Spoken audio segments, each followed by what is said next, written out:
Captain Alex Rodriguez stood on the bridge of the UES Discovery and watched the stars change from white dots to long streaks of light as his ship jumped into hyperspace. This was the moment humanity had dreamed of for centuries. They were finally leaving their home solar system to explore the galaxy beyond. The quantum fold drives hummed with power beneath his feet, and Alex felt a mix of excitement and fear that made his heart race. Lisa Brooks sat at her communications station checking and rechecking her equipment. She had trained for this mission for 5 years and knew that first contact with alien life would probably happen through her console. Her hands moved across the controls with practiced ease, but she could not hide the nervous energy that made her bounce slightly in her chair. This was the biggest moment in human history, and she would be right in the middle of it. Danny Walsh worked in the engine room, making sure the quantum fold drives stayed stable. The technology was new and sometimes unpredictable, but Danny understood it better than anyone else on the ship. He had helped build these drives on Earth, and now he was using them to take humanity to the stars. Sweat dripped from his forehead as he monitored the energy readings and made small adjustments to keep everything running smoothly. Dr. Kate Morrison sat in her lab surrounded by equipment designed to study alien life forms. She had spent her entire career preparing for this moment when humans would finally meet other intelligent species. Her computers were loaded with programs to analyze alien biology, and her storage units were ready to preserve samples of anything they might find.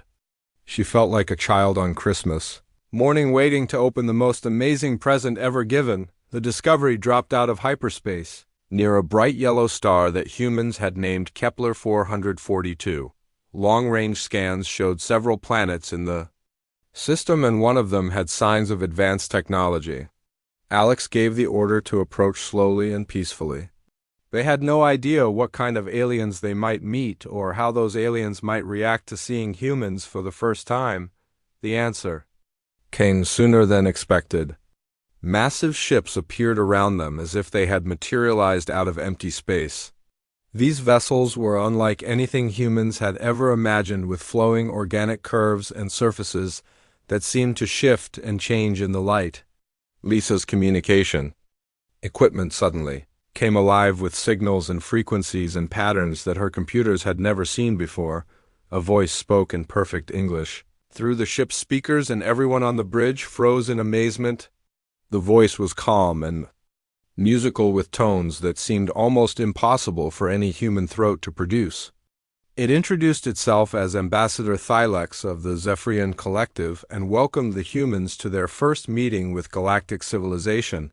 Alex felt his mouth go dry as he realized he was about to become the first human to speak with an alien intelligence. He cleared his throat and responded with the words he had practiced 1,000 times during the journey. He introduced himself and his crew and explained that humanity came in peace, seeking knowledge and friendship with other intelligent species. Ambassador Thylex invited the human ship to dock with the Zephyrian flagship for a formal first contact ceremony. Alex accepted the invitation, though every military instinct he had told him this could be a trap. But this was why they had come so far from Earth, and he would not let fear stop humanity from taking this giant step forward. The docking process was smooth, and Alex led a small team, including Lisa and Kate, aboard the alien vessel. The corridors were vast and filled with a soft blue light that seemed to come from the walls themselves. Strange symbols covered every surface, and the air had a sweet smell that reminded Alex of flowers he could not name. They entered a huge chamber where Ambassador Thylex waited for them. The alien was tall and thin, with silver skin that reflected light like polished metal. Its eyes were large and completely black, and when it moved it seemed to flow like water rather than walk like humans did. Despite its strange appearance, there was something peaceful and wise about the creature that put the humans at ease. Ambassador Thylex explained that the Zephyrian Collective was a union of 12 different alien species that had maintained peace in this part of the galaxy for over 3,000 years. They had been watching humanity for some time and were curious about this new species that had finally achieved faster than light travel. The conversation was interrupted by urgent Signals from Zephyrian sensors. Something big was approaching from the outer edge of the solar system. Ambassador Thylex's peaceful expression changed to one of worry and fear. Long-range scans showed a massive fleet of dark ships moving toward them at incredible speed. Ambassador Thylex quickly explained that these were ships of the Nexus Empire, a dangerous military force that had been driven from the galaxy's core regions centuries ago. They had returned with new technology and an army of synthetic warriors. Their goal was simple. They wanted to conquer every world and enslave every intelligent species they could find. The Nexus fleet was huge, and Alex could see that even the advanced Zephyrian ships would have trouble fighting so many enemies. Without thinking, he made a decision that would change the course of galactic history. He offered Earth's help in the coming battle. Ambassador Thylex looked surprised and asked what one primitive species could possibly do against the might of the Nexus Empire. Alex smiled and told the alien that humans had been fighting wars against impossible odds for their entire history. They might be new to space travel, but they knew everything there was to know about fighting and winning. When victory seemed impossible, the Zephyrian leader considered this offer for a long moment. His species and their allies were peaceful by nature and had not fought a real war in over 1,000 years. Perhaps these strange new humans could provide the kind of thinking they would need to survive what was coming. Ambassador Thylex accepted humanity's offer of alliance, and Alex felt both pride and terror at what he had just committed his species to do. Earth was about to enter its first galactic war, and there was no way to know if humanity would survive what was about to happen. 3 months had passed since humanity's first contact with the Zephyrian Collective, and the galaxy was burning with war. The Nexus Empire had returned from their exile with technology that made them nearly unstoppable. Their synthetic armies learned from every battle and adapted to new tactics faster than anyone thought possible. World after world fell to their relentless advance. General Marcus Johnson stood in the war room, deep beneath the Pentagon, and watched holographic displays showing the destruction across the galaxy. Earth's governments had united for the first time in human history to face this new threat. Every nation was contributing ships, weapons, and soldiers to humanity's first interstellar war. The mobilization was larger than anything seen since World War III. The problem was that humans were fighting an enemy unlike anything they had ever faced. The Nexus Empire used artificial intelligence to control their armies, and these machines did not think like living creatures. They calculated every possible outcome and chose the most efficient path to victory. Traditional military tactics that had worked for thousands of years were useless against opponents who could predict every move. Colonel Nina Hayes was the best strategic mind in the human military, and she had been studying Nexus battle patterns for weeks. Her computer screens were covered with data from dozens of battles, and slowly she began to see something that others had missed.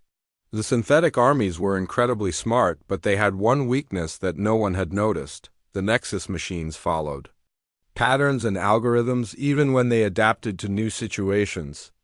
They learned from experience, but they could only process information in logical ways. Humans were different because they could make decisions that made no sense to a computer. Sometimes the most illogical choice was the right one, and machines could not understand that. Nina took her theory to General Johnson and explained that humanity's greatest strength was their ability to be unpredictable.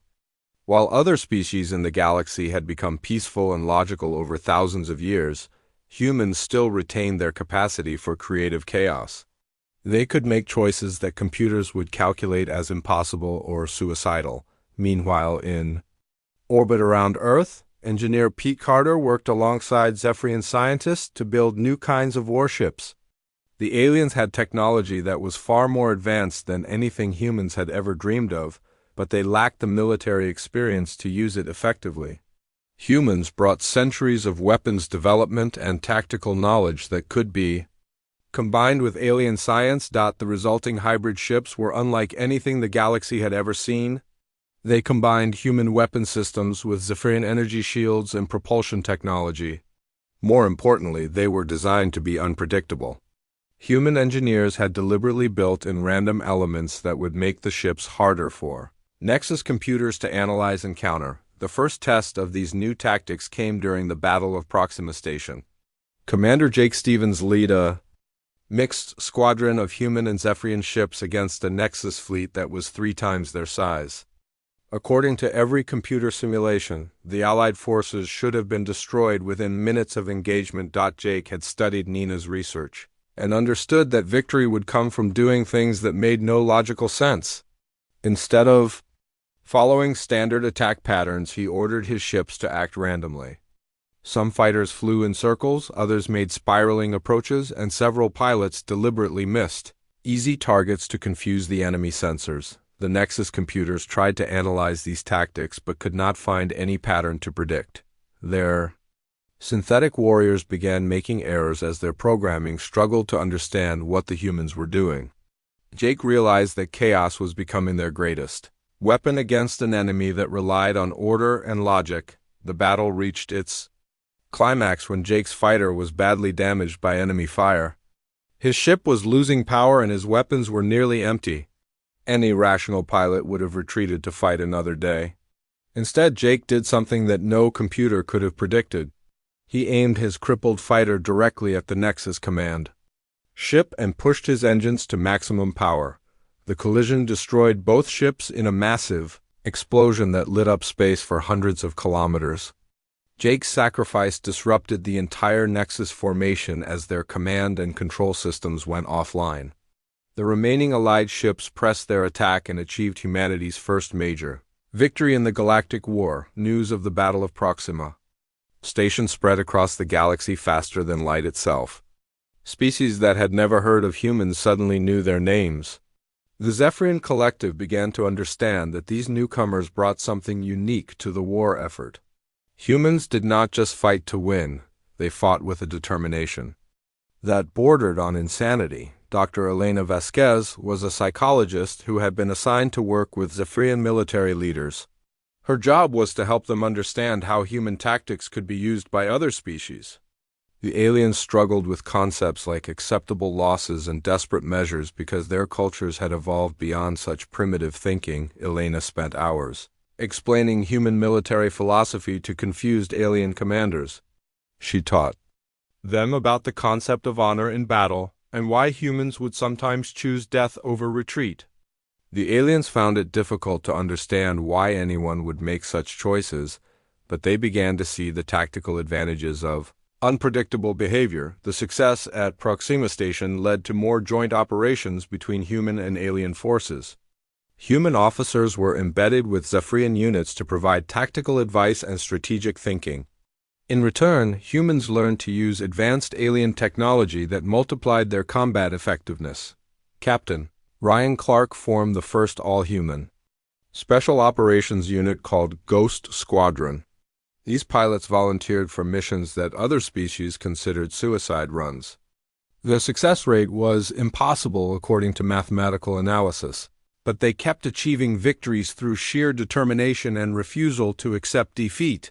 The galaxy was beginning to learn that humanity possessed something that had been lost among the peaceful species over millennia of civilized evolution.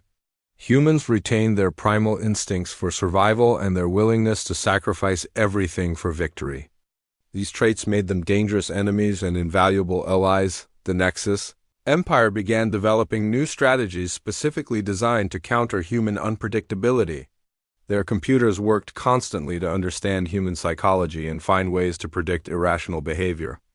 But every time they thought they had figured out human tactics, the humans would do something completely different. The war was entering a new phase, where psychology became as important as technology. The galaxy watched in amazement as these primitive newcomers consistently achieved impossible victories against the most advanced military force anyone had ever seen. Humanity was earning a reputation that would echo through the stars for generations to come.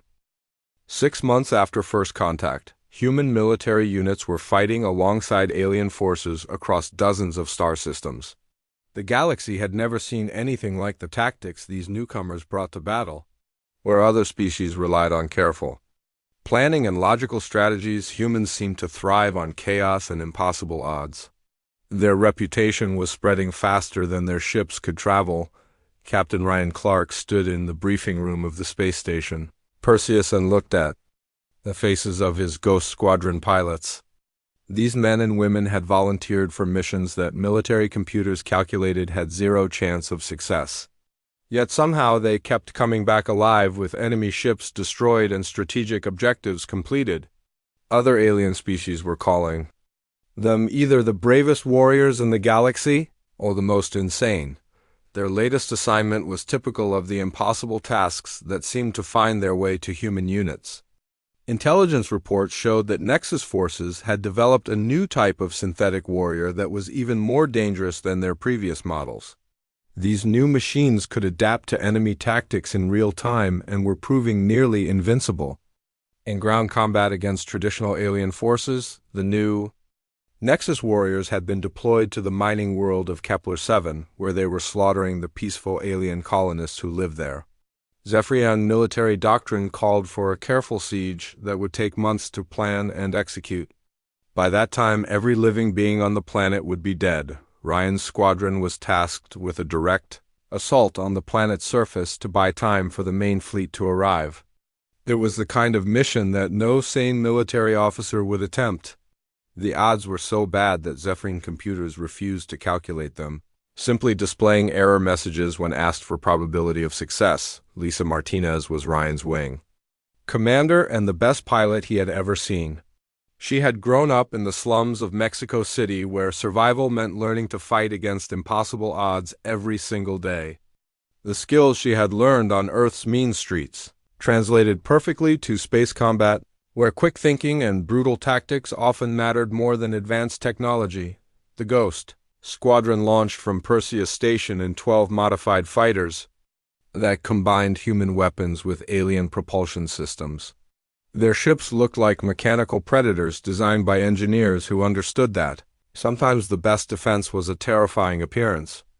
The Nexus synthetic warriors were about to learn why humans had conquered their own planet through superior aggression. The approach to Kepler-7 was harrowing as Nexus orbital defenses tried to destroy the incoming fighters. Human pilots had learned that the best way to avoid computer-controlled weapons was to fly in patterns that made no logical sense. They rolled and spun through space like dancers performing a deadly ballet that followed no known choreography. 3 fighters were destroyed during the approach, but the survivors reached the planet's atmosphere and began their attack runs on Nexus ground positions. The synthetic warriors were expecting conventional strafing runs and bombing patterns that they could predict and counter.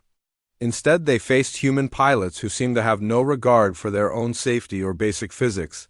Lisa Dover fighter straight down toward a Nexus command post at maximum speed, ignoring the warning alarms that screamed about structural failure. At the last possible second, she pulled up and released her bombs in a pattern that should have been impossible to achieve.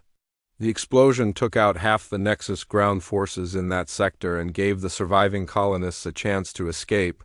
The battle on Kepler-7 became legendary throughout the galaxy as human pilots performed maneuvers that violated every known principle of safe flying. They used their fighters like guided missiles, flying through explosions and debris fields that should have killed them instantly.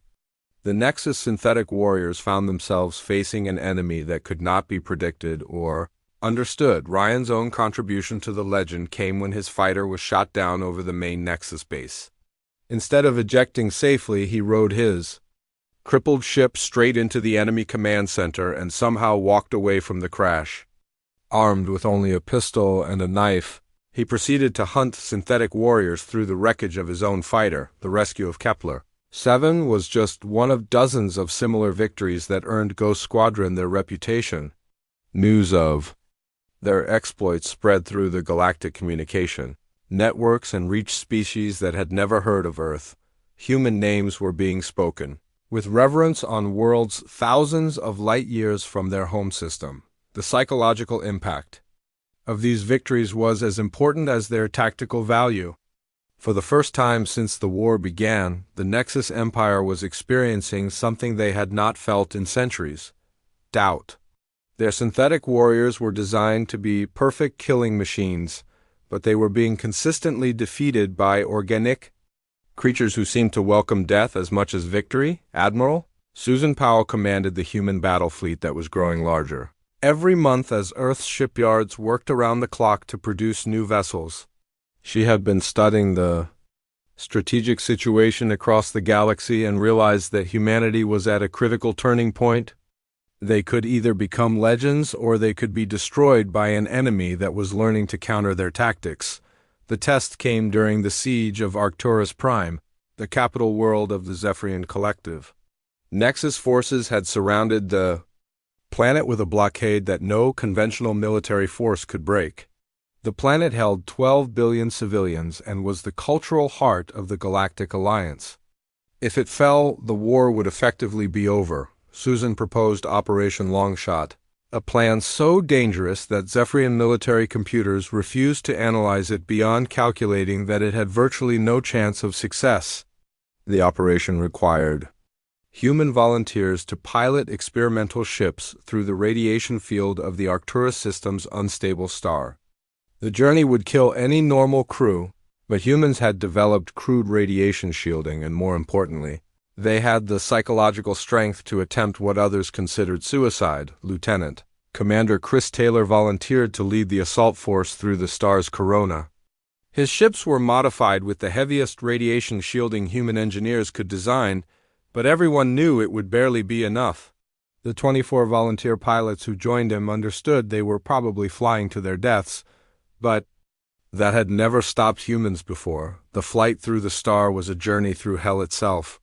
Solar flares erupted around the human ships like weapons fired by an angry god.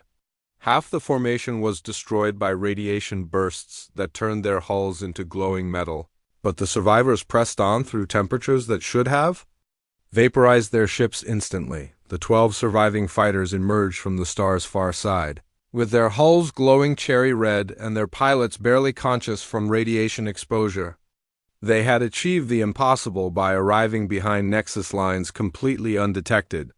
The surprise attack shattered the enemy blockade and allowed relief ships to reach Arcturus Prime. The victory at Arcturus became the stuff of galactic legend. Species across the galaxy spoke of the human pilots who had flown through a star to save an alien world. Children of a dozen different species learned songs about the Ghost Squadron and their impossible victories. Humanity had become more than just another member of the galactic community. They had become the stuff of myths, but legends come with a price, and the galaxy was about to learn that humans were willing to pay any cost necessary to protect their friends and defeat their enemies. 1 year into the Nexus War, the galaxy had learned to fear and respect the name of humanity. But victory was coming at a terrible price that was testing the limits of human endurance. The Nexus Empire had adapted to human tactics, developing new synthetic warriors and AI systems specifically designed to counter human unpredictability. Battles that once lasted hours now stretched for days or weeks as both sides escalated their strategies. Captain Maria Santos stood on the bridge of the UES, valiant, and watched her ship's hull temperature readings climb toward dangerous levels.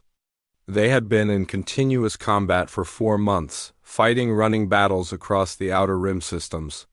Her ship was held together by determination, spare parts salvaged from wreckage, and the skill of engineers who had learned to repair damage that should have been impossible to fix. First Officer Tony Garcia moved between bridge stations checking systems that were operating far beyond their design specifications. The crew had not seen a friendly port in 3 months, and everyone was running on emergency rations and caffeine supplements. Their uniforms were patched and stained, their equipment was jury-rigged from alien technology, but their morale remained unbroken despite the impossible conditions they faced daily. Chief Medical Officer Dr. Amy Foster worked in sick bay treating injuries that no human doctor had ever seen before. Exposure to alien weapons caused wounds that human medicine was still learning to heal. Her patients included crew members who had been fighting so long they could barely remember what peacetime felt like. Yet none of them asked to be transferred. Away from the front lines, the Valiant represented everything that humans had become in this war. They were battered, exhausted, and outnumbered, but they refused to quit fighting. When other species would have retreated to regroup and resupply, human crews stayed at their posts and found ways to keep their ships operational through sheer stubborn determination. It was this refusal to accept defeat that was earning them their legendary reputation. The breaking point came during the defense of New Geneva, humanity's first major colony beyond the solar system. The planet held 3 million human civilians, who had spent decades building a new world from raw wilderness. Colonel Frank Miller commanded the Volunteer Defense Corps that was tasked with holding the planet against a Nexus invasion force 10 times their size. Frank had been a career soldier for 30 years and had never faced odds like these. His volunteers were mostly farmers, engineers, and teachers who had learned to fight because their families were depending on them. They had hunting rifles and improvised explosives to use against synthetic warriors armed with energy weapons that could cut through steel like paper. The battle for New Geneva lasted 6 days and became a testament to human courage in the face of certain death. Frank's volunteers fought from every building, every street corner, and every patch of ground they could defend. When their ammunition ran out, they used tools and farm equipment as weapons. When their positions were overrun, they fell back and kept fighting from new defensive lines. The end came when Nexus orbital bombardment began destroying the cities to eliminate the last pockets of resistance. Frank and his remaining volunteers made their final stand in the colony's main square, surrounded by the wreckage of the world they had tried to protect. Their last radio transmission was broadcast across the galaxy as they sang an old Earth song about heroes who died fighting for freedom. News of New Geneva's fall hit human morale harder than any previous defeat. This was the first time Earth's children had failed to achieve victory through determination and sacrifice. The colony's destruction served as a harsh reminder that courage alone was not always enough to overcome superior numbers and technology. But the manner of their defeat also inspired millions of humans to volunteer for military service back on Earth. Admiral Patricia Lee oversaw the construction of humanity's newest weapons in the war against the Nexus Empire. The Titan-class battleships were massive vessels designed from the ground up as human-alien hybrid technology. These ships required crews willing to undergo genetic modifications that would permanently alter their physiology to interface with alien control systems. The genetic modifications were dangerous and irreversible, changing human DNA in ways that medical science was still trying to understand. Volunteers for the Titan crews knew they would never again be completely human, but thousands applied anyway. The promise of commanding the most powerful warships in human history was worth any personal sacrifice they might have to make. The psychological cost of the war was becoming evident throughout human society. Major Kevin Wright had been one of the first pilots to fly hybrid human-alien fighters, but prolonged exposure to alien combat environments had affected his brain in ways doctors were struggling to understand. He suffered from reality dissociation syndrome. Unable to distinguish between human and alien sensory input, Kevin's condition was not unique. Among human veterans who had spent too much time using alien technology or fighting in alien environments, the human brain had not evolved to process some of the sensory data that came from advanced alien systems.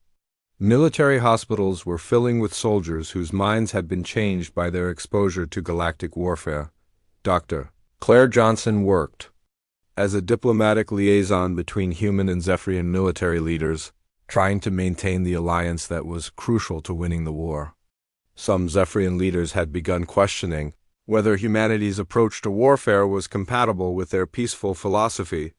They worried that humans were becoming too violent and unpredictable to be trusted as long-term allies. Claire spent countless hours in meetings explaining human military culture to alien leaders, who found it difficult to understand concepts like honor in battle and acceptable losses. She argued that human aggression was precisely what was needed to defeat an enemy like the Nexus Empire, but she could see that some aliens remained unconvinced by her arguments. The crisis reached its peak during the Battle of Vol 359, where human forces faced the largest Nexus fleet ever assembled in one location. The enemy had learned from previous defeats and deployed new synthetic warriors that could adapt to human tactics in real time. The battle became a grinding war of attrition that tested human endurance to its absolute limits. Commander Rachel Stone led the human battle group into combat, knowing that this engagement would determine the future of the war. Her ships were outnumbered 3-1, and the enemy had technological advantages that negated many traditional human tactical advantages. Victory would require sacrifices on a scale that humanity had never before contemplated. The battle raged for 18 hours as human ships fought with a desperation born from the knowledge that defeat would mean the end of Earth's participation in the Galactic War. Ships that had been destroyed continued firing their weapons as long as their crews remained alive. Pilots whose fighters had lost power used their ships as guided missiles against enemy vessels. When the smoke cleared, nearly half the human space fleet had been destroyed or damaged beyond repair. Thousands of the galaxy's best human warriors were dead or wounded. But the Nexus fleet had been shattered. Their new synthetic warriors proved vulnerable to human determination, and their invasion plans had been set back by months. The victory at Vol 359 came at such a high cost that it felt more like a defeat to many humans, who counted the price in friends and family members who would never come home. But it also proved that the Nexus Empire could be defeated if humans were willing to pay whatever price victory demanded. The war was approaching its final phase, and everyone knew the ultimate battle was yet to come. 18 months into the Nexus War, intelligence reports brought the most terrifying news yet received by the Galactic Alliance. Deep space reconnaissance had discovered the Nexus Empire's ultimate weapon, the Null Generator, a device capable of creating artificial black holes that could destroy entire solar systems. Overlord Vex planned to use this weapon to eliminate Earth, believing that removing humanity from the war would break the galaxy's will to resist his empire. The discovery prompted emergency meetings between human and Zephyrian military leaders. The weapon represented a threat unlike anything the galaxy had ever faced. Previous Nexus technology had been advanced, but still bound by the laws of physics as other species understood them. The Null Generator suggested that the enemy had developed science that bordered on the impossible. General Luke Henderson commanded the Joint Task Force assigned to develop a response to this new threat. His plan, designated Operation Endgame, was the most ambitious military campaign in galactic history.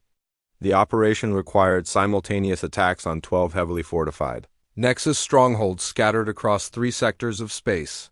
Each target would require a full battle fleet to assault, stretching Allied forces beyond their operational limits. The key objective was a fortress world called Nexus Prime, where the Null Generator was housed in the most heavily defended installation ever constructed.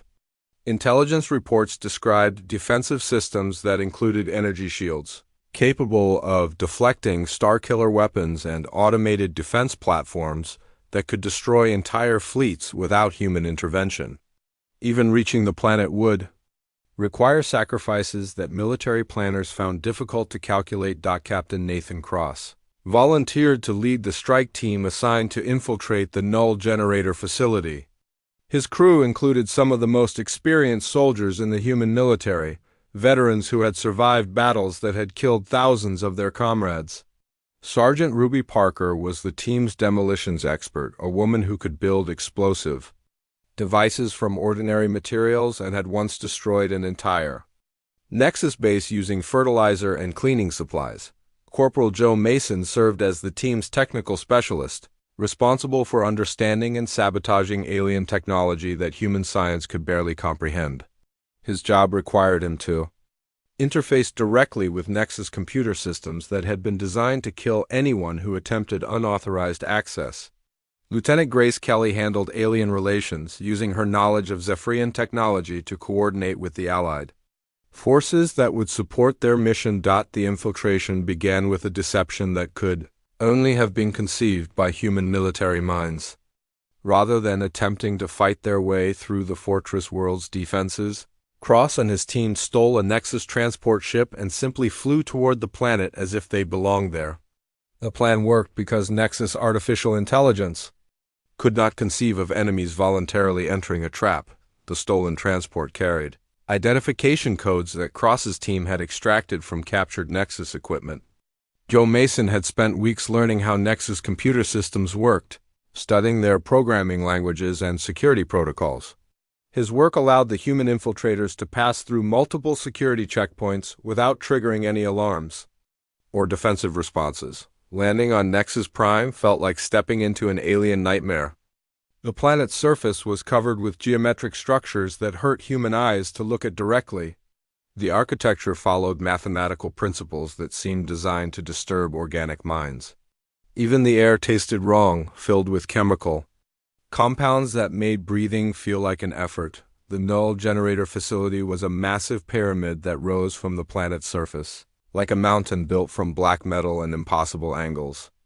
Energy patterns flowed across its surface in hypnotic displays that made it difficult for humans to focus their eyes. Guard posts were manned by synthetic warriors that never slept or relaxed their vigilance. Cross led his team through service tunnels that ran beneath the facility, following maps that Joe Mason had stolen from Nexus databases. The tunnels were filled with maintenance robots that performed their duties without any awareness of the human intruders moving through their domain. The team moved carefully, knowing that a single mistake would alert the facility's security systems. Inside the facility, they discovered that the null generator was far more than just a weapon.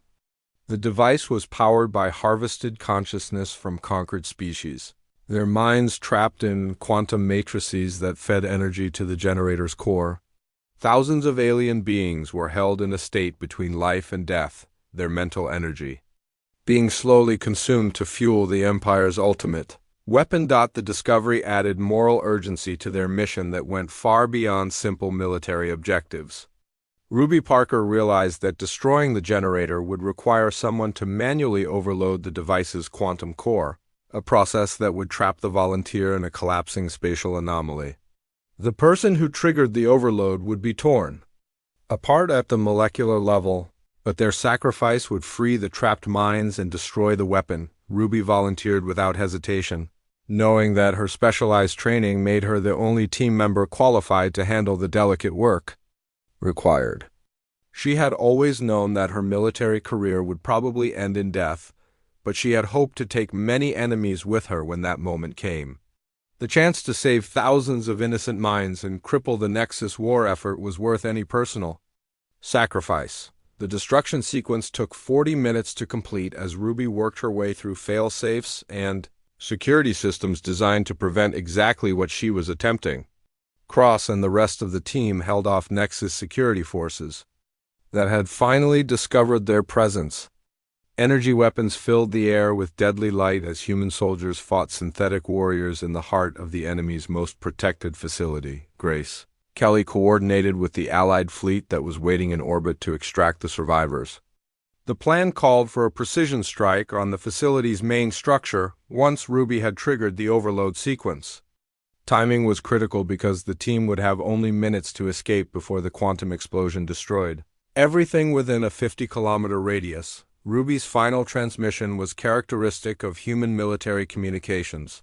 Brief and focused on completing the mission rather than personal concerns. She reported that the overload sequence was initialized and told her teammates to get clear of the blast zone. Her last words were a joke about finally getting a chance to see what the inside of a black hole looked like, the explosion that consumed. The null generator facility was visible from orbit as a sphere of absolute darkness that expanded outward at incredible speed. Everything it touched simply ceased to exist, erased from reality by forces that no organic mind could comprehend. When the darkness finally faded, a crater 10 kilometers deep marked the spot where the facility had stood. Ruby's sacrifice destroyed not only the ultimate weapon, but also the entire Nexus research complex that had developed it. Thousands of trapped minds were freed in the moment of the generator's destruction, their consciousness finally able to find peace after years of torment. The loss of their most advanced research set the Nexus Empire's weapons development program back by decades. News of the successful mission spread across the galaxy, but the victory felt hollow to those who understood what it had cost: human military. Leaders realized they were asking their people to make sacrifices that went beyond anything previous generations had faced. The war was entering its final phase, and everyone knew that the ultimate battle would determine whether humanity's sacrifices had been worth the price they had paid. The final battle of the Nexus War began in the ancient region known as the Galactic Core, where massive space stations and artificial worlds had been built around the galaxy's central black hole. Overlord Vex had retreated to the Nexus, the original seat of his empire's power, a space station so large it had its own gravity and atmosphere. Here he would make his final stand with every remaining ship and synthetic warrior under his command. Admiral Scott Williams commanded the combined human Zephyrian fleet that approached the core systems for this ultimate confrontation. The Armada included over 10,000 vessels from dozens of different species, but the humans provided the tactical leadership that held this diverse force together. 2 years of warfare had taught the galaxy that human military doctrine was essential for coordinating large-scale operations against adaptive enemies. The space battle that followed would be remembered by every species in the galaxy for thousands of years. It spanned 3 star systems and involved combat on a scale that